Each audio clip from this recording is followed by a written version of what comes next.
যিবিলাক অঞ্চল পৰম্পৰাগতভাৱে ভাৰতীয় জনতা পাৰ্টিৰ নাছিলে তেনেকুৱা অঞ্চলতো ভাৰতীয় জনতা পাৰ্টি ৰাইজৰ মাজত সোমাব পাৰিছে আৰু ৰাইজে ভাৰতীয় জনতা পাৰ্টিক বিপুল সঁহাৰি দিছে। যুৱ সমাজৰ মাজত অভূতপূৰ্ব উৎসাহ উদ্দীপনা দেখা গৈছে আৰু এক প্ৰকাৰ অসমৰ মহিলা সমাজে ভাৰতীয় জনতা পাৰ্টিক 100% ভোট দিয়াৰ সিদ্ধান্ত লৈছে। মই বিশ্বাস কৰোঁ যে তৃতীয় পৰ্যায়ৰ নিৰ্বাচন ধুবুৰী, কোকৰাঝাৰ, বৰপেটা আৰু গুৱাহাটীত অনুষ্ঠিত হ'ব। এই চাৰিওখন আসনতে ভাৰতীয় জনতা পাৰ্টি আৰু ইয়াৰ অংশীদাৰ দলসমূহ আমাৰ মিত্ৰজোঁটৰ দল AGP আৰু UPPL বিজয়ী হ'ব পাৰিব।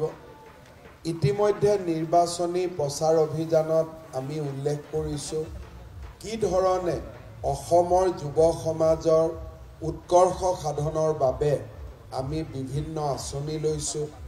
মহাবিদ্যালয় পৰ্যায়ত বিনামূলীয়া নামভৰ্তিৰ পৰা বাল্য বিবাহৰ বিৰুদ্ধে যুঁজ দিবৰ কাৰণে ছোৱালীক মহাবিদ্যালয়ৰ পৰা বিশ্ববিদ্যালয় পৰ্যায়লৈ বিনামূলীয়া শিক্ষা দিয়া, 1 লাখ চাকৰিৰ পিছত আৰু 50,000 নতুন চাকৰিৰ সৃষ্টি কৰা আৰু আত্মনিৰ্ভৰ অসম আঁচনিৰ জৰিয়তে 2 লাখ ল'ৰা ছোৱালীক চৰকাৰে বেংকৰ লগত সম্পৰ্ক নোহোৱাকৈ 2 লাখ টকা বিভিন্ন ব্যৱসায় কৰাৰ বাবে মুকলি কৰি দিয়াকে আদি কৰি আমি বিভিন্ন নতুন আঁচনিৰ কথা কৈছোঁ।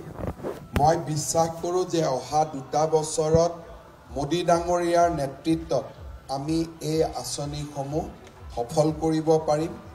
মোদী ডাঙৰীয়াৰ নেতৃত্ব এতিয়া বিশ্বৰ এক সমাদৃত নেতৃত্ব, বিশ্বৰ আটাইতকৈ জনপ্ৰিয় নেতৃত্ব নৰেন্দ্ৰ মোদী ডাঙৰীয়া।